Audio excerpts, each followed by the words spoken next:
What is called not existing is quite incapable of being there without the contrast of something called existing. It's like the crest and the trough of a wave. You can't have a wave that is all trough and no crest, just as you can't have a wave which is all crest and no trough. Such a thing has never been manifested in the physical universe.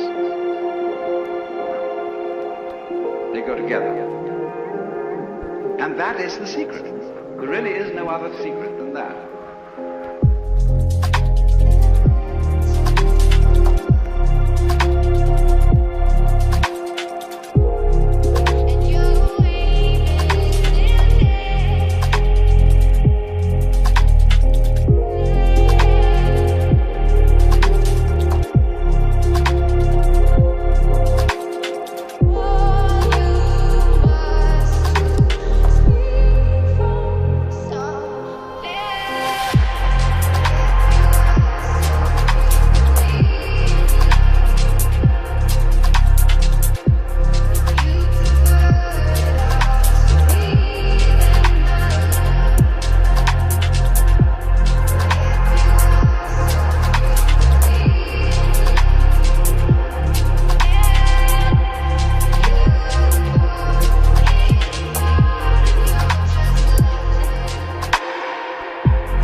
But it is thoroughly repressed. And therefore, we are all educated to feel that we've got to fight for the white because the black might win. We've got to survive. You must survive. That's the great thing we're all working on and pounding it out day after day in anxiety, because this is a description of anxiety. Anxiety is the fear that one of a pair of opposites might cancel the other forever. And if by any chance, by any means, you find out that that is not so, you have an entirely new attitude to what human beings are doing, which may be very creative, but which also may be very dangerous. You see through the game.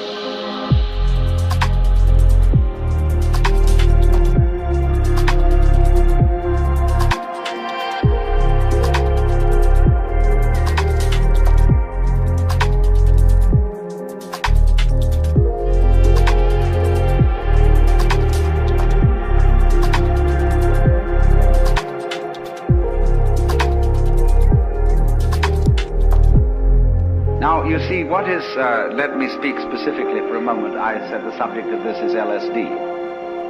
LSD is one such chemical that does produce this curious effect. And that is what I will call the sensation, as well as the intellectual understanding, of polarity. That is to say, that the inside and the outside, the subjective and the objective, the self and the other go together. In other words, there is a harmony, an unbreakable harmony. When I'm using the word harmony, I don't necessarily mean something sweet. I mean absolute concordant relationship between what goes on inside your skin and what goes on outside your skin. It isn't that what goes on outside is so powerful that it pushes around and controls what goes on inside. equally so. It isn't that what goes on inside is so strong that it often succeeds in pushing around what goes on outside.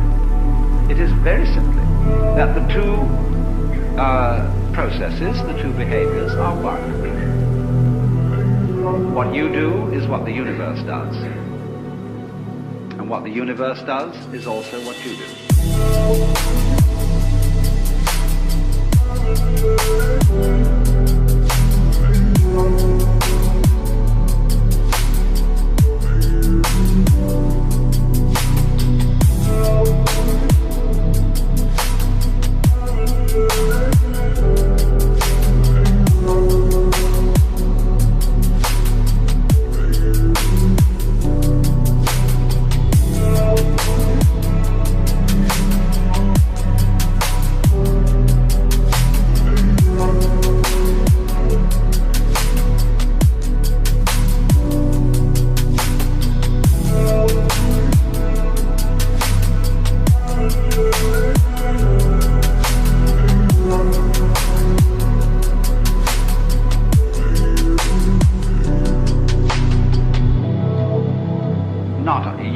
Sense of your superficial ego, which is a very small, little tiny area of your conscious sensitivity, but you in the sense of your total psychophysical organism, conscious as well as unconscious.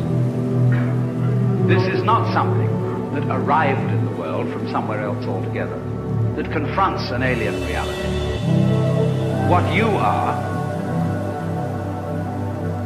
is the universe, in fact, the works, what there is, and always has been, and always will be forever and ever, performing an act called John Doe. And this is such a subversion of common sense, but is in fact, matter of fact, something, if you stop to think about it, that is completely obvious.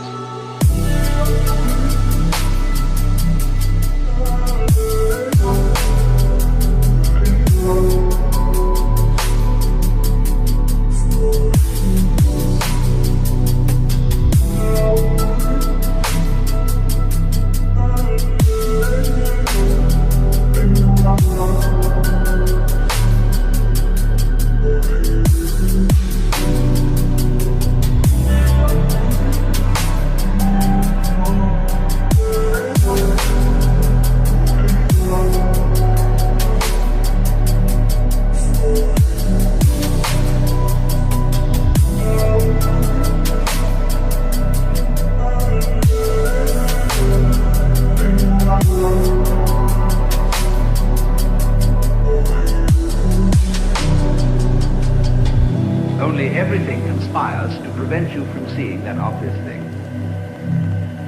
Because when you were babies, practically, all your parents and your teachers and your aunts and uncles and your older brothers and sisters got together and they told you who you were.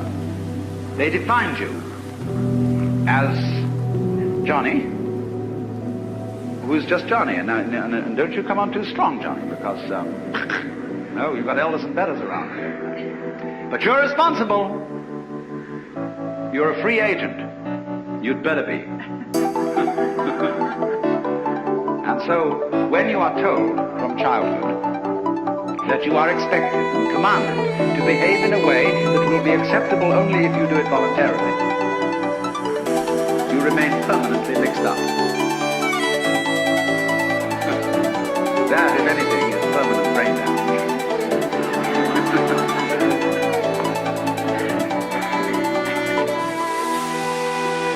But that's the idea, you see, because that's the game we're playing. You started it. I didn't. See? That's the game we're playing.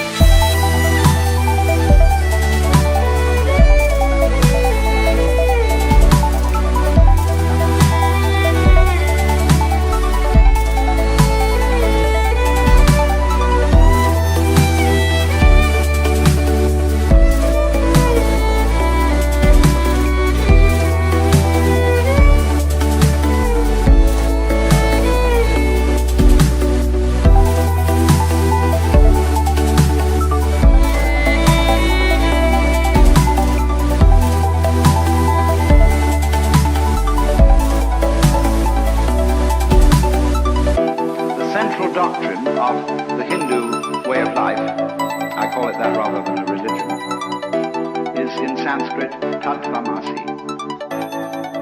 You're it. To put it in a kind of colloquial way. You're it.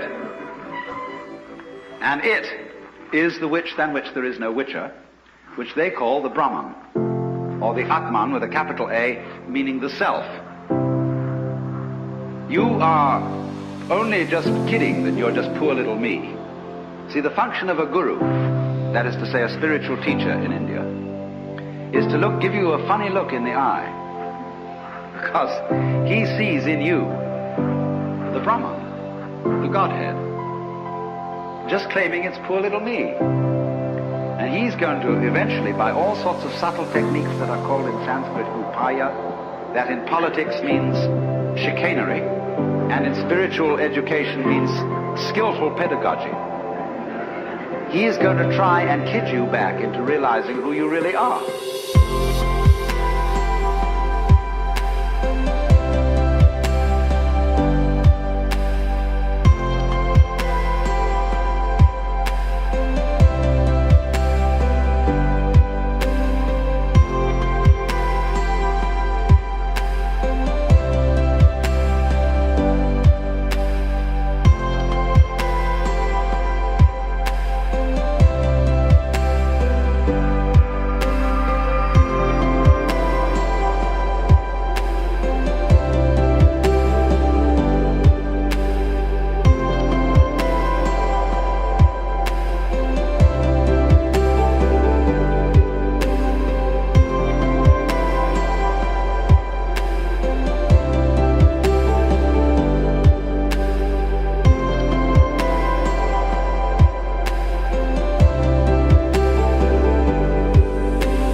That's why he gives you a funny look. And why he seems to see right through you.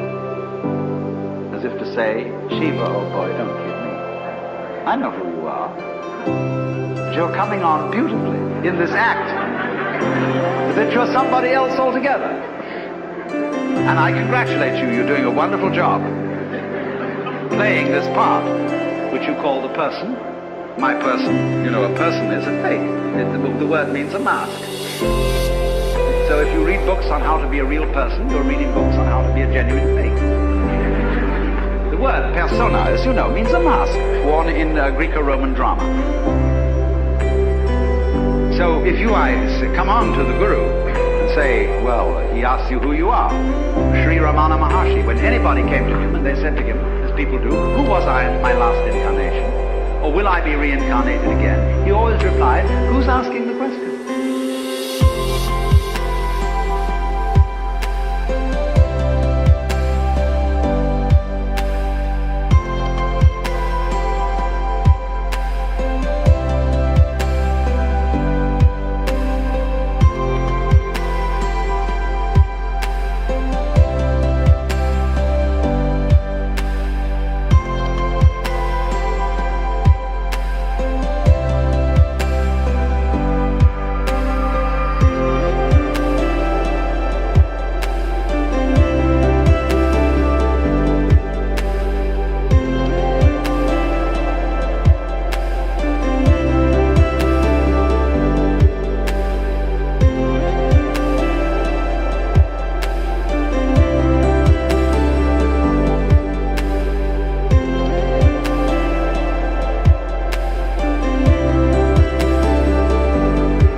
Everybody was irritated because he wouldn't give them answers about what they were in their former lives.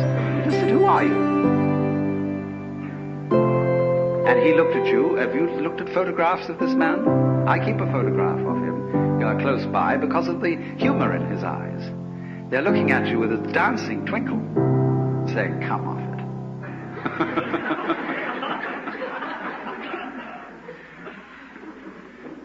Now then, in these Asiatic traditions, it is well recognized that people who get the knowledge that you're it may very well run amok. And therefore they always couple any method of gaining this, whether it is yoga, whether it is smoking something or drinking something or whatever is the method, they always couple it with a discipline. Now I know the word discipline isn't very popular these days. And I would like to have a new word for it. I would prefer to use the word skill. Discipline is a way of expression. Say you want to express your feelings in stone. Now stone doesn't give way very easily. Tough stuff. And so you have to learn the skill or the discipline of the sculptor in order to express yourself in stone. So in every other way, whatever you do, you require a skill. And it's enormously important, especially for American people, to understand that there is absolutely no possibility of having any pleasure in life at all without skill. Money doesn't buy pleasure. Ever. Look, if you want to get stone drunk and go out and get a bottle of bourbon and down it, you can't do that except for people who have practiced the distiller's art. You can't even make love without art. Where I live in Sausalito, we have a harbor full of ever so many pleasure craft. Motor cruisers, sailing boats, all kinds of things. And they never leave the dock. All that happens with them is their owners have cocktail parties there on Saturdays and Sundays. Because they discovered, having bought these things, that the discipline of sailing is difficult to learn and takes a lot of time. And they didn't have time for it, so they just bought the thing as a status symbol. So, in other words, you can't have pleasure in life without skill. But it isn't an unpleasant task to learn a skill. If the teacher, in the first place, gets you fascinated with it. There is immense pleasure in learning how to do anything skillfully. To make carpentry things, to cook, to write, to calculate, anything you want can be immensely pleasurable to learn the discipline. And it is completely indispensable. Because look, you may be a very inspired musician. I'm not a musical technologist, you see, and I regret it, but I'm a word technologist. But I can hear in my head all kinds of symphonies and all kinds of marvelous compositions, but I don't have the technique to write them down on paper and share them with somebody else. Too bad. Maybe next time around.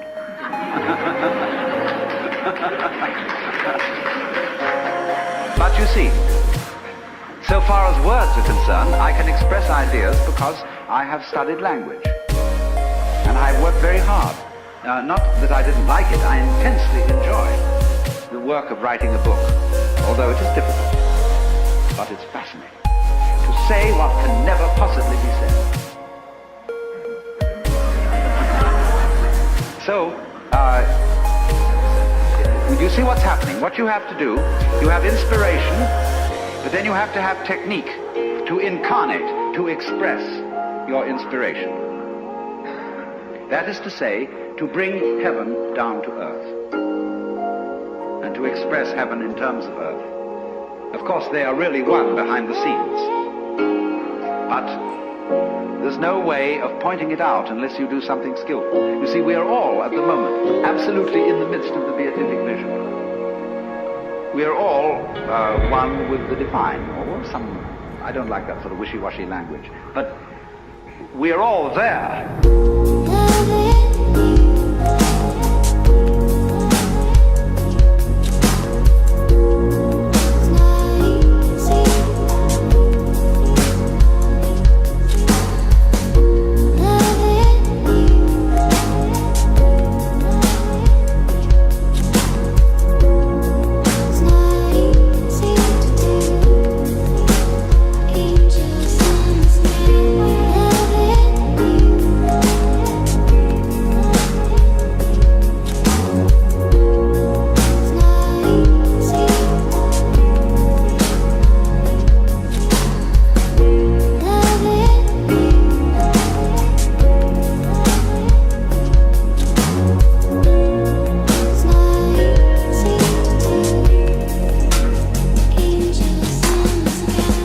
So much there that we're like fish in water.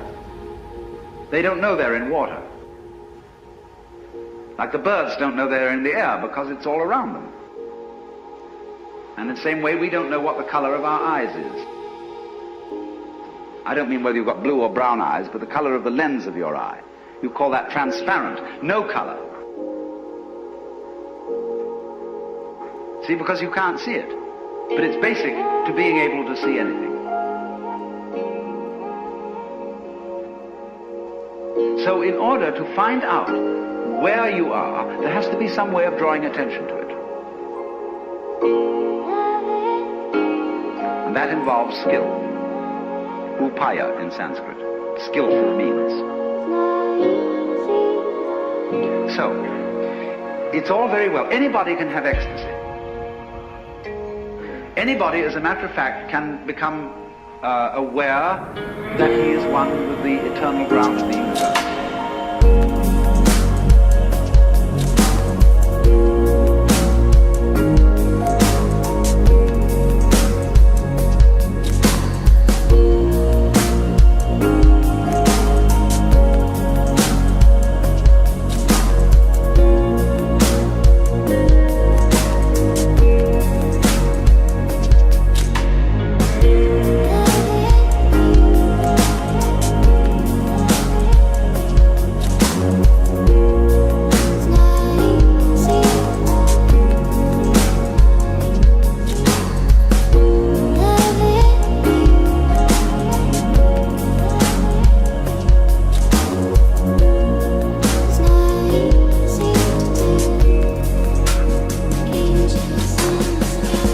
Suppose that while you were very, very high on LSD, you looked into a filthy ashtray and you saw the beatific vision, which is, of course, the case, because wherever you look, if your eyes are open, you will see the face of the divine. Then you come out of your ecstasy with the dirty ashtray and say to everybody, here it is.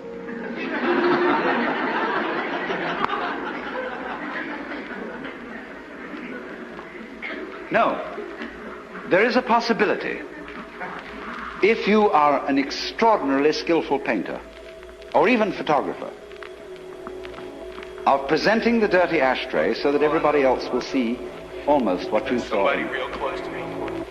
But you will have to have a technique which will translate every grain of ash into a jewel. Because that's what you actually saw. I'm sorry, man. But that requires mastery of an art.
People think that all it's necessary to do is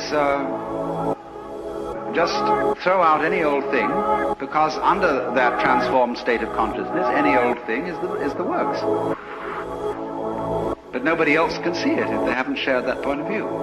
So then, this becomes for us in the United States an extremely important social problem. We are living in a scientific world where secrets cannot be kept. And anyone, anytime, can pick up something which will short-circuit all the ancient religious techniques, yoga practice, meditation, etc., etc. This is all very embarrassing, but it will happen. And they will see what all those sages and Buddhas saw in ancient times, and it will be very clear.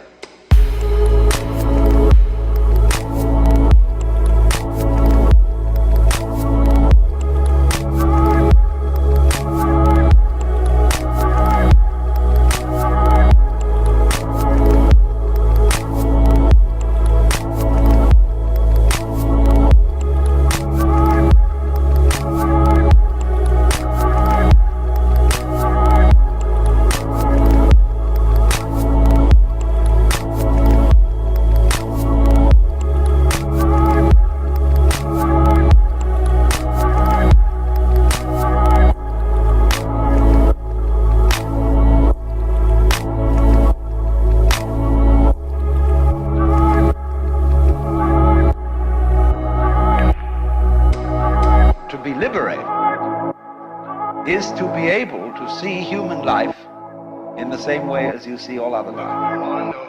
And to do that, you have to be able to live, as it were, on two levels. The level of involvement and the level of detachment. Cultivating the level of detachment is something that is done through the mysterious human property of self-consciousness. To be able to know that you know, to feel that you feel. And by possessing that faculty, which is self-consciousness, is being able to reflect upon one's own life, we are able to become, as it were, to go to a level at which our own life is seen in its total context in the universe. That is to say, to realize that yourself is not your ego, which is the standpoint at which you are involved in your game, taking sides. But yourself is the eternal, immeasurable reality that is what there is.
The difficulty here is that this capacity of self-consciousness, although it is that which enables us to awaken,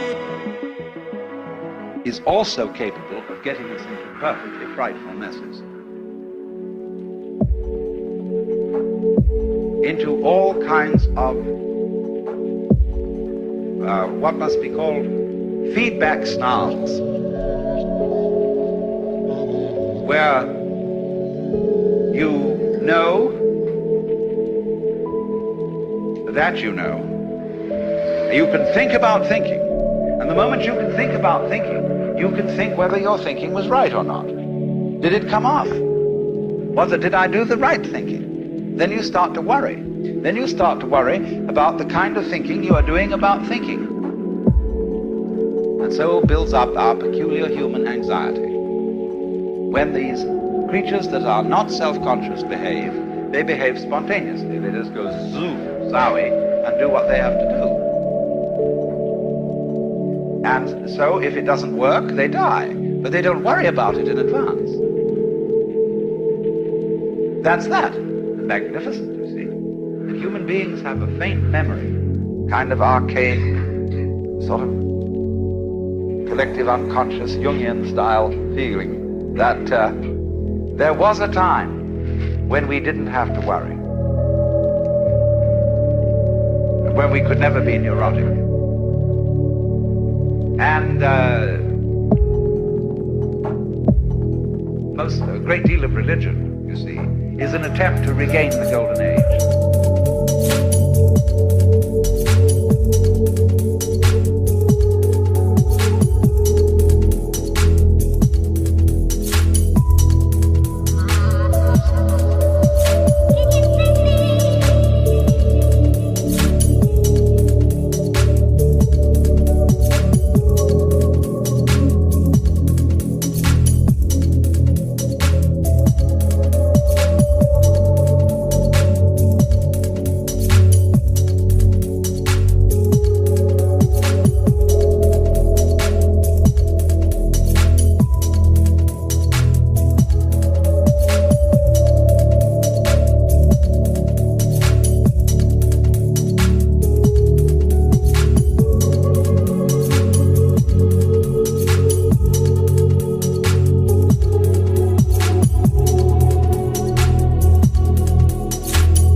It's right that he should feel that something is wrong, because it is through this that his capacity for self-knowledge and self-consciousness develops.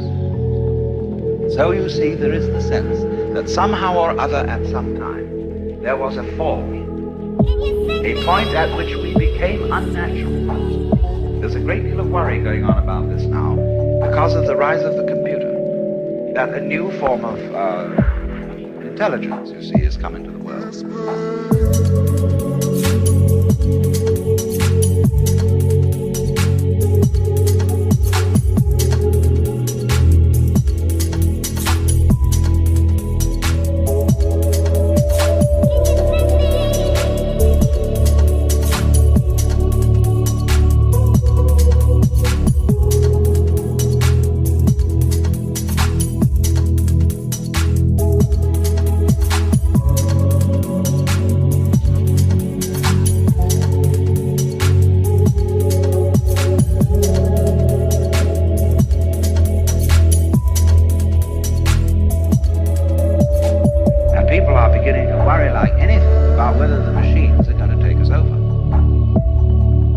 We've got to realize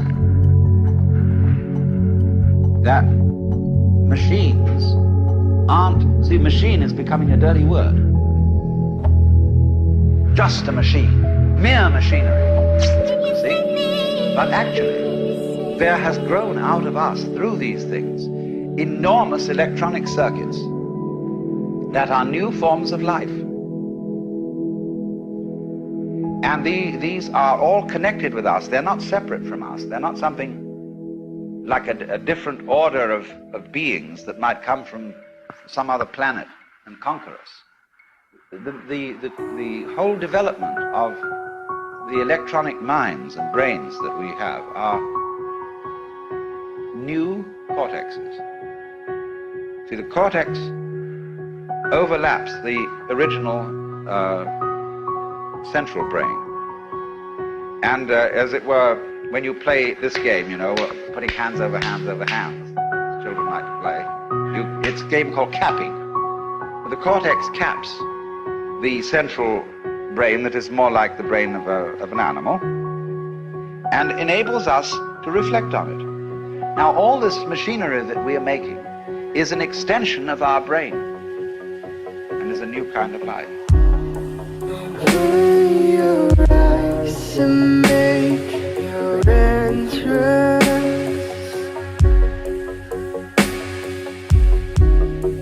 Your first step into this world.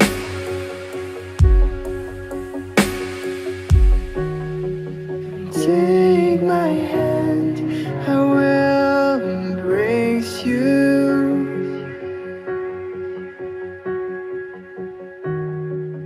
No, you'll never be alone.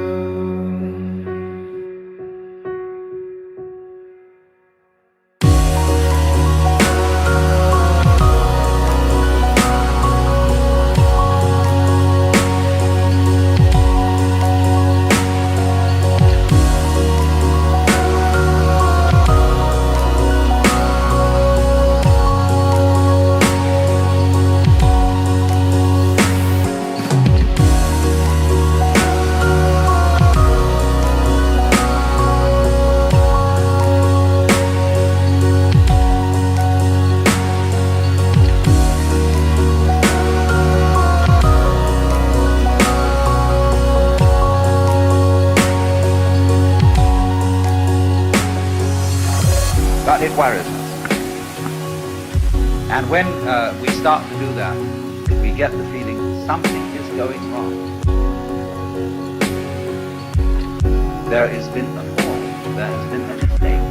And exactly the same sensation, you see, is anciently connected with the development of self-consciousness in the cortex. Open your eyes and see the splendor.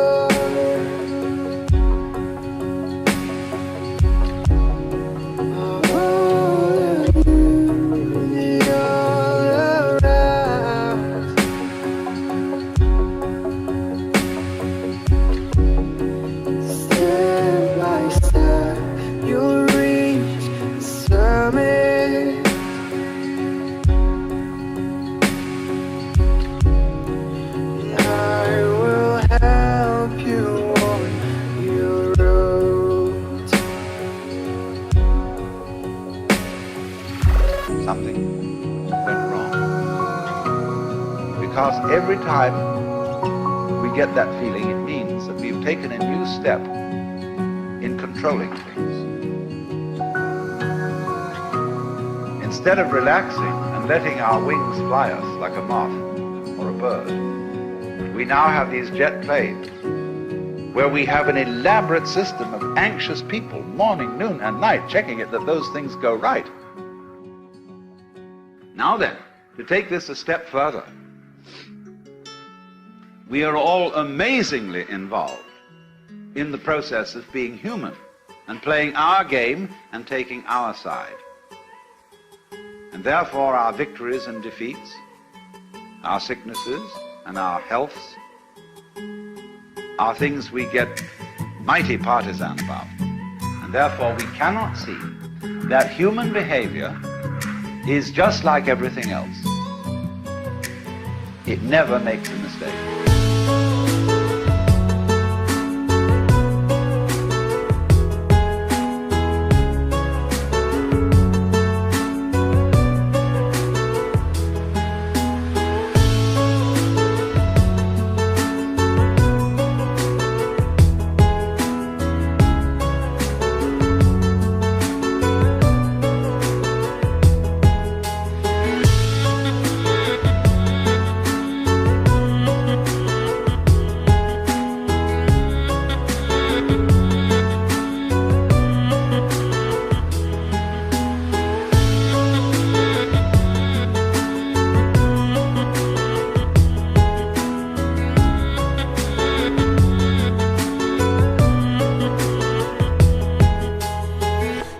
Only its never making a mistake must include the feeling that mistakes can be made. That's where this point of view would differ somewhat from the point of view of the Christian Scientist, who strives manfully, in a way, to assert that evil is purely illusory, but doesn't quite grasp the point that the illusion of there being something evil is important and good too. You couldn't have really any form of life without the others going on too. There have to be friends and there have to be enemies. Because if there aren't enemies, the friends get too prosperous and they kill themselves by their excess of exuberance. So they're constantly being pruned.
Some people will use a symbolism of the relationship of God to the universe, wherein God is, say, brilliant light,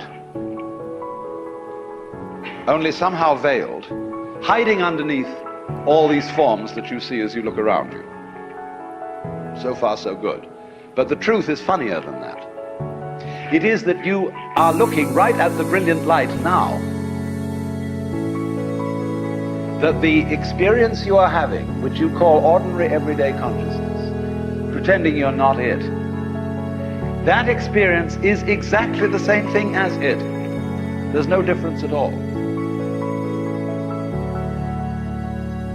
And when you find that out, you laugh yourself silly.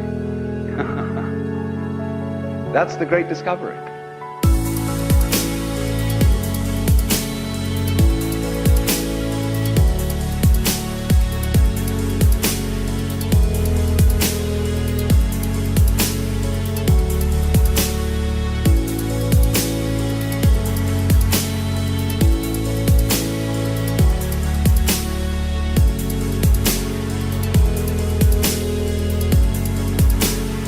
When you really start to see things, and you look at an old paper cup, and you go into the nature of what it is to see, you realize that that vision of the paper cup is the brilliant light of the cosmos.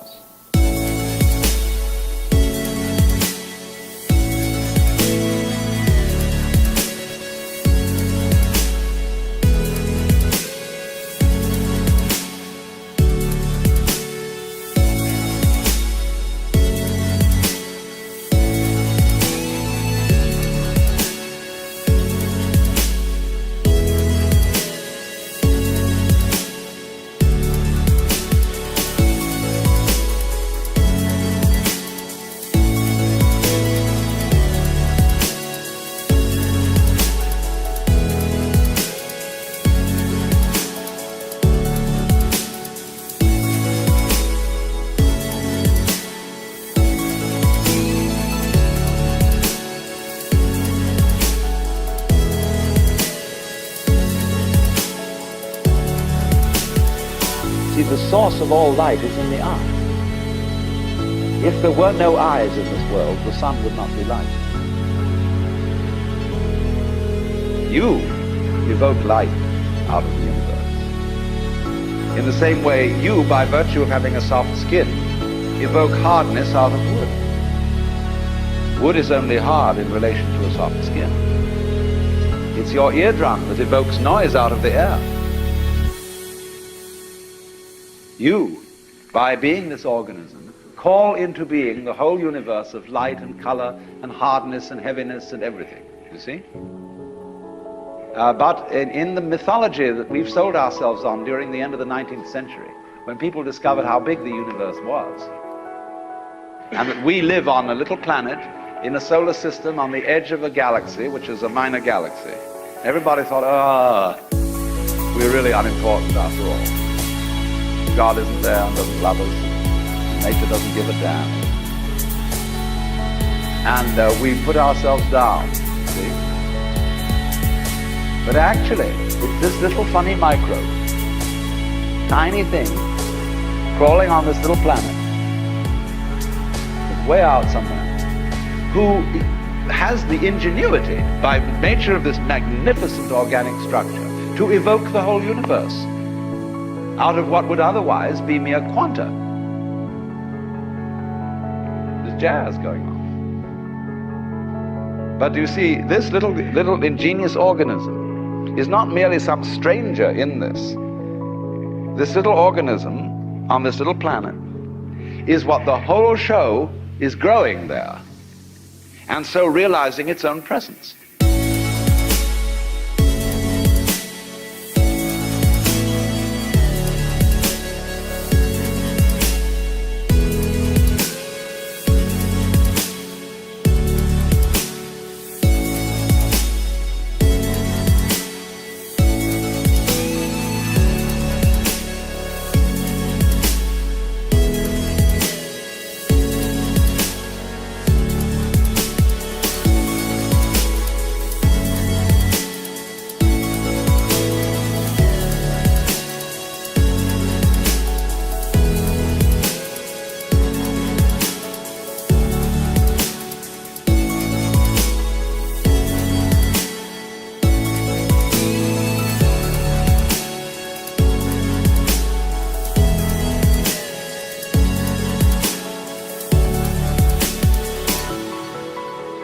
Now, here's the problem. If this is the state of affairs, which is so, and if the consciousness state you're in at this moment is the same thing as what we might call the divine state, if you do anything to make it different, it shows you don't understand that it's so. So the moment you start practicing yoga, or praying, or meditating, or indulging in some sort of spiritual cultivation, you are getting in your own way. The Buddha said, we suffer because we desire. If you can give up desire, you won't suffer. But he didn't say that as the last word. He said that as the opening step of a dialogue. Because if you say that to someone, they're going to come back after a while and say, yes, but I'm now desiring not to desire. And so the Buddha will answer, well, at last you're beginning to understand the point.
because you can't give up desire, why would you try to do that? It's already desired. So in the same way, you say, you ought to be unselfish. You ought to give up your ego. Let go, relax. Why do you want to do that? Just because it's another way of beating the game, isn't it? The moment you see you hypothesize that you are different from the universe, you want to get one up on it. But if you try to get one up on the universe, and you're in competition with it, it means you don't understand you are it.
You think there's a real difference between self and other. But self, what you call yourself and what you call other, are mutually necessary to each other, like back and front.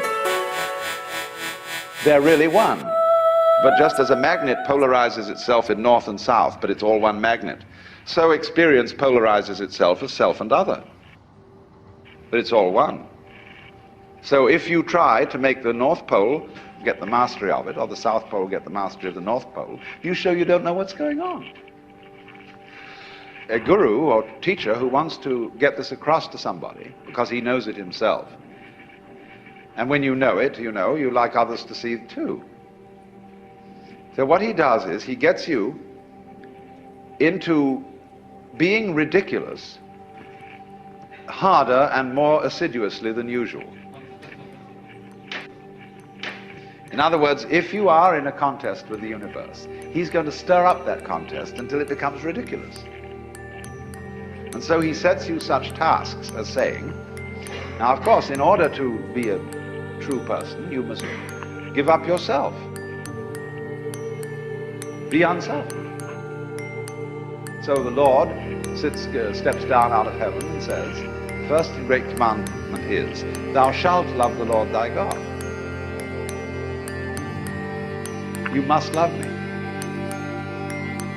Well, that's a double bind. You can't love on purpose. You can't be sincere purposely. It's like trying not to think of a green elephant while taking medicine.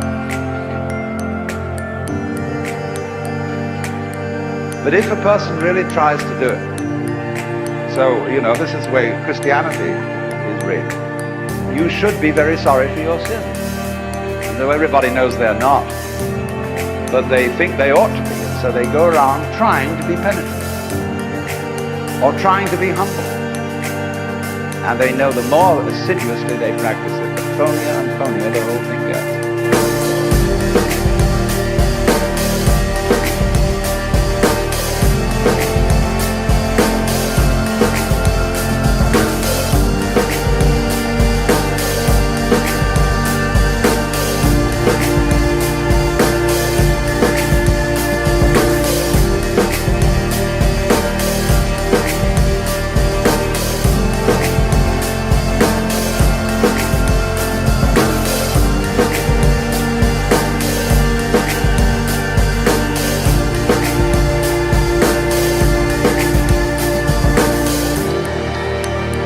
If you think you have a problem, see, that you're an ego and that you're in difficulty, the answer that the Zen master makes to you is show me your ego. I want to see this thing that has a problem. When Bodhidharma, the legendary founder of Zen, came to China, a disciple came to him and said, I have no peace of mind. Please pacify my mind. Bodhidharma said, bring out your mind here before me and I'll pacify it. Well, he said, when I look for it, I can't find it. So Bodhidharma said, there, it's pacified. See, because when you look for your own mind, that is to say your own particularized center of being, which is separate from everything else, you won't be able to find it. But the only way you'll know it isn't there is if you look for it hard enough to find out that it isn't there. So everybody says, all right, know yourself, look within, find out who you are. Because the harder you look, you won't be able to find it. And then you'll realize that it isn't there at all. There isn't a separate you. Your mind is what there is. Everything.